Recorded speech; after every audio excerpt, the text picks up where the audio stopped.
Oh, barking. Barking, barking, barking, barking, barking, barking. It is something that we all tolerate, and it is something that we don't like, but somehow we accept it because that's what dogs do. And I can tell you, dogs do bark. But I can also tell you that dogs don't bark 95% of their life. Barking is more of a learned behavior around our culture and our behavior. What that means is this: if human beings were not a part of a dog's life and they were out in feral packs, which I've seen this a lot in Puerto Rico, is the dogs are really quiet. They don't want to be heard. And the only time you really hear the vocalization happening with them is, one, if they're playing, and two, if they're calling each other in to go hunting for food. That's it. And so it shouldn't be tolerated. Yelling at your dog and screaming at your dog is not going to stop them from barking. You're just barking along with it. And if you watch my dogs on a leash video about how to use a leash and how to keep a leash on your dog to prevent things from happening, if your dog is outside barking and they have a leash on them, you just walk out and grab the leash and bring them in, or you grab the leash and bring them in and put them in their crate. If your dog is barking at the window, you grab the leash and remove them from the window.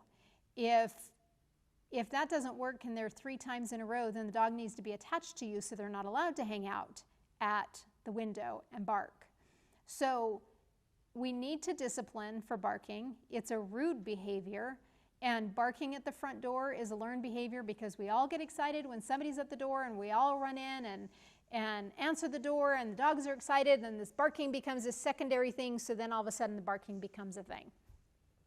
If our dogs are barking at our company and we just say quiet, then we're telling them you can bark until I tell you to quiet. Dogs will naturally bark at something that is threatening and not okay. And I don't get too worked up if my dogs bark at somebody that walks by my dog yard, even though, if somebody initially pulls up and they bark, I say, no, that's enough.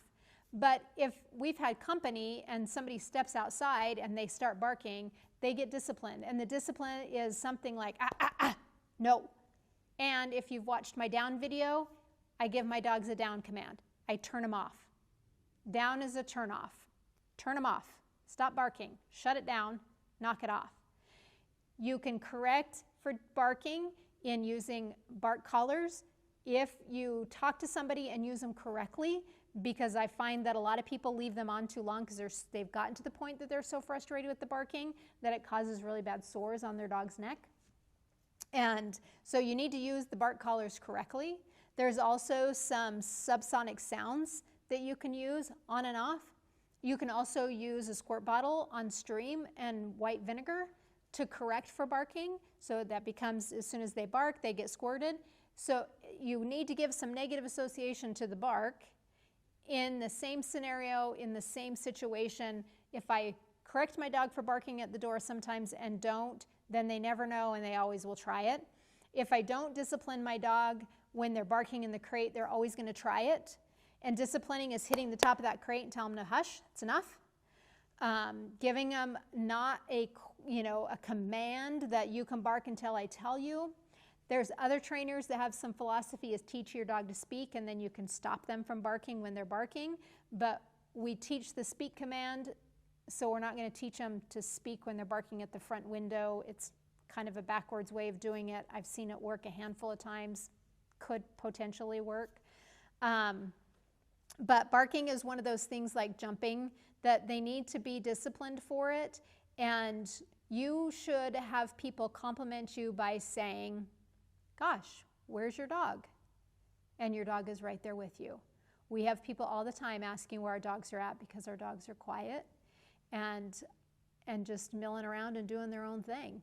And it's not about people being involved with the dogs and them accepting it. I've had people say, I want my dogs to bark. I want them to protect my house.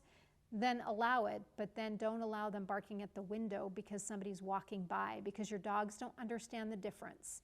If I bark when somebody walks by, they will always go away, and so therefore I'm successful.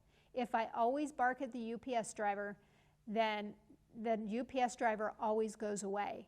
If I bark at the mailman always goes away. So the dog is being indirectly reinforced for the barking because those people always go away. That's their job. So it's important to, they don't need to bark at the UPS man. They don't need to bark at the post office person. They don't need to bark at the person walking by with their dog, because those are not threatening scenarios. Now, maybe if somebody was walking up to the front door and your dog caught them and said, "Roar, roar, roar, somebody's here," and then somebody knocks at the door, you go, "Okay, that's enough, got it." And then answer the door and have your manners and your routines that you have with your dog. So barking, if you want more help, hop on and ask me questions. We have all kinds of training. I don't have a barking video because it's one of those things that you just shouldn't let your dog do, and you need to prevent it from happening by having your dog on a leash and making sure that they're not getting in the habit of doing those things.